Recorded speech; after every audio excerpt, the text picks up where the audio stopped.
Auxiliary verb কোন টেন্সে কি বসবে? আমরা সকলে জানি অক্সিলারি ভার্ব হচ্ছে am, is, are, was, were, will, can, could, shall, should, এগুলো হচ্ছে। তো এগুলা আমরা এটা জানি না যে কোন টেন্সে। টেন্স কয়টা? 3টা, প্রেজেন্ট, পাস্ট, ফিউচার। তো কোন টেন্সে কি বসবে এটা আমরা অনেকেই জানি না। তো আজকে আলোচনা করব কোন টেন্সে কি বসে। প্রেজেন্ট টেন্স দেখতে পাচ্ছ সবাই, প্রেজেন্ট টেন্সে বসা হচ্ছে am, is, are, have, has.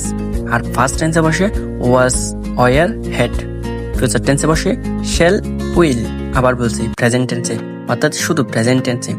আমরা অনেকেই একটা সেন্টেন্স দেখে হচ্ছে কি মানে সহজে বুঝতে পারি না বা কনসেপ্ট করতে পারি না যে কোনটা কোন টেন্স। এগুলা am, is, are, have, has যেটাকে নিয়ে থাকবে মনে করবা এটা কি প্রেজেন্ট টেন্সের। আর ওয়াজ, ওয়ার, হ্যাড থাকলে মনে করবা পাস্ট টেন্সে।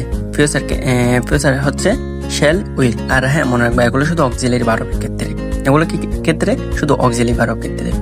তো নতুন কিছু জানতে আমাকে ফলো করতে পারো। ধন্যবাদ সবাইকে।